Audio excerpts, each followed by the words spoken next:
now. Thomas Hearns is an open book for Ray Leonard. Backs up against the ropes. This is one of the most unusual calls by a referee in the history of the sport. The first loss. A tremendous victory. Leonard fighting off the ropes. It happened. It happened. Uppercut by Douglas. Down goes Tyson. Thompson, right hand shot. Excellent. Knocks out Mike Tyson. Slumps to the canvas. The champion struggles to stay on his feet. How do you like it? How do you like it?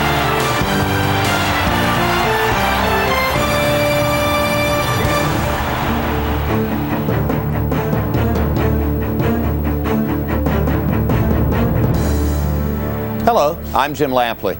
Welcome to this look back at the stories behind Bowe Golota, which for its own reasons ranks as one of the most memorable fights in 30 years of boxing on HBO.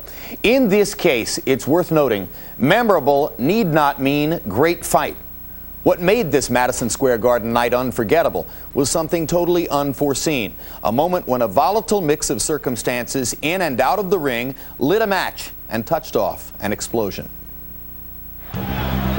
This ring has been stormed by thugs and hooligans.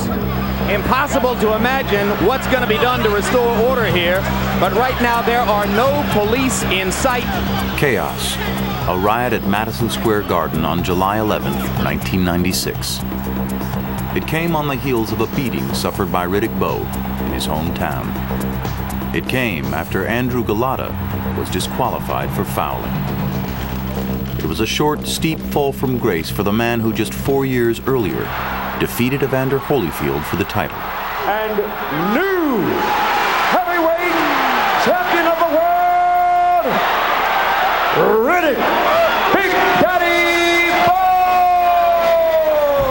Bowe! In 3 epic bouts with Holyfield, the Brownsville, Brooklyn native was willing to take punishment to become a giant among giants. I've had some great ones, Joe Frazier, Ken Norton, Larry Holmes, and I said, you have potential to become the greatest heavyweight I ever had, and that's saying a whole lot. He was long, he was strong, he could move, he could also fight inside, which was peculiar for such a big guy. He had a great uppercut. He had all the physical tools. What Bowe didn't have was the same dedication to remain champion as he had had to become champion. His Hall of Fame trainer, Eddie Futch, had seen it coming. He had some doubts as to whether or not he would discipline himself and not let himself disintegrate in between fights. He loved the idea of the trappings of success. He hated the process of preparing to be great. And I felt like, I worked so hard where I could enjoy myself, and that's what I did. You only live once. Futch's worst fears were founded. Bowe lost the title to Holyfield in their second fight when he entered the ring at 246 pounds, 11 pounds more than the night he won the title. He would be champion only once for 1 year. Riddick Bowe was starting to squander the enormous physical talents that he had. Even though he won the third Holyfield fight, he won primarily because Holyfield just got tired and he was able to knock him out. It had to do with him living badly and weight fluctuations, 50, 60, 70 pound swings. And that yo-yo effect over time eroded his reflexes and hurt his skills. Hoping to get another title shot, Bowe was matched with an underestimated opponent, Andrew Golota, for a homecoming tune-up. In part because he didn't take Golota seriously, Bowe found himself faced with a serious opponent. I just thought they're sticking him up against opponent just to keep him busy until the whole thing with Mike Tyson can eventually be set up. I just looked at it as if it was a payday. I thought 2-3 rounds we would be going home. If he was always going to go up and down the scale, sooner or later he would pay a price for that. But you didn't necessarily suspect that it was going to come against a guy like Golota. In the same 1988 Olympics in which Bowe won a silver medal, Andrew Golota of Poland won a bronze. Like most fighters, he had had a rough start in life and found an escape in boxing.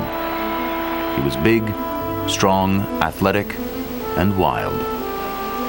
He was raised in a ghetto part of Warsaw in Poland with a lot of crime going on. He is known to be a street guy. Golota came to America in 1990 in an effort to avoid prosecution. He settled in Chicago, the city with the largest Polish population outside of Warsaw. He was involved in brawl in a bar, supposedly gun involved, and he was afraid he will go to jail. He basically escaped from Poland. Chicago was a place where Andrew Golota could find, friends, where he could find some employment or some kind of support. When he came to the States, he said, my boxing career is over. I want to be a truck driver. And this was his dream, just to have an 18-wheeler and just go to Arizona. But fighting was what he did best. He went to a gym and turned pro. He was hoping in the beginning, it's just, temporary thing, boxing. I will just earn maybe a couple of bucks, will be fine, and then I will be a businessman. But then his career started to progress. Main Events, which promoted Evander Holyfield and Lennox Lewis, signed Golota. 4 years later, the 6'4", 240-pound Golota was unbeaten and largely unknown. Still a work in progress. He's 25-0. He's starting to get some recognition. He's a big white guy. There's an appeal there. And he wasn't just a white guy. I mean, I think he was a white guy that could fight. Big, good-looking guy, strong guy, could punch, could fight, could do it all, Golota seemed like an ideal opponent for Bowe. Good, but not too good. As an added bonus, the match boasted two big men with controversial tendencies. There's the bell, and now some extra work. Oh, a little kickboxing by Elijah Tillery. Bowe won't stand for that. Rock Newman, the manager of Riddick Bowe, and a tag team comes in. Rock wasn't going to have Elijah kicking Riddick, injuring him, and then throwing him off for a year or two. During his rematch with Evander Holyfield, Bowe's crew also imposed street justice on the infamous Fan Man. There's a massive melee at ringside. Rock Newman, Riddick Bowe's manager, was right there. We was like, hold up, this guy's fucking us up. How does this stuff find us? It was just utter chaos. All you could do was to try to react to it as best you could. Rock is confrontational. Rock is from the politics of engagement, not from the politics of contemplation. Golota did his own dirty work. Golota had a reputation as being a guy who occasionally lost control. It was a biting incident in a fight. Golota in deep trouble. The referee comes up, your man bit the other fighter. Andrew, did you bite the guy? Andrew looked at us and he said, I had to bite the motherfucker. Given his background as a street kid from Warsaw, he would reveal himself in the ring, where you can't hide from who you are. I don't think he does it intentionally. I think something goes in his mind and he blanks out. Here's the Nicholson fight. He's winning every round. He's got the guy under control. He's hurting him. But yet, because it was going into the later rounds, he headbutted the guy. He does not know how to handle pressure. Prior to refereeing the fight, several people in the boxing business had warned me of his reputation with the low blows, hitting behind the head, biting, etc. And Luduva, Rock Newman, also had a reputation of being excitable. So I had quite a bit of concerns going into that fight. The recipe for disaster was in place on July 11th, 1996, in the heart of New York City. Prior to the fight, we entered the dressing room of each fighter, and I went to Andrew Golota, and I said, Andrew, I don't want any of that stuff going on tonight. And he just looked me right in the eye, and he said, I do what I have to do to win. When we walk into the arena, first thing I noticed was I didn't notice police officers. I didn't see NYPD. The crowd was much more frenzied than I expected for a fight most people in boxing had very low expectations of. Boxing has always been an ethnic-oriented sport. There had been no Polish serious heavyweight in the memory of man, and here he was, and his supporters stood and roared. Brownsville people had started problem with the white people from Poland. The people from Brownsville didn't like the red and white flags being flown in their faces. Almost half of the stadium were Polak, and they had flags, and they were ready to fight before the fight started. People don't need to wear jerseys.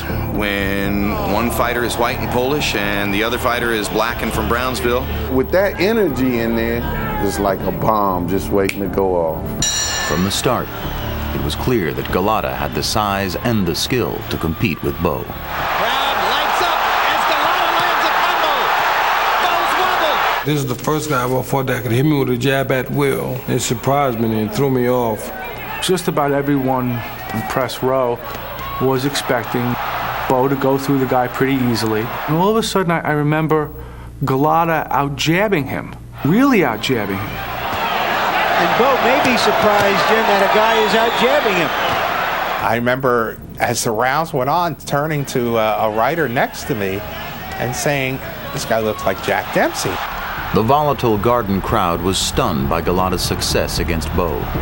But it was the Pole's inability to control his punches that turned the situation explosive. First, there was a shock that Golota was so clearly superior to Bowe.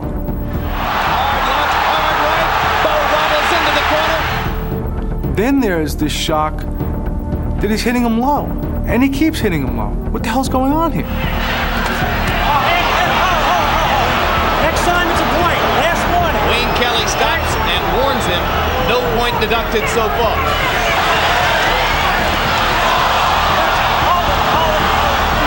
And Wayne Kelly is going to have to give Bowe a timeout. There's a point deducted from each of the three scorecards. 1 point. You got 5 This was minutes. a bad low blow foul. You got 5 minutes. But when he came to the corner, I said, look, we got this fight won. Do not hit him in the body anymore. Keep look. You're going to lose another point, man. And now another low blow. 1 point. And Golota has lost a second point. And Harold, what comes next? Jim, the thing that comes next, without question, is a disqualification. I mean, I don't know how much of this Wayne Kelly's going to put up with. It just seemed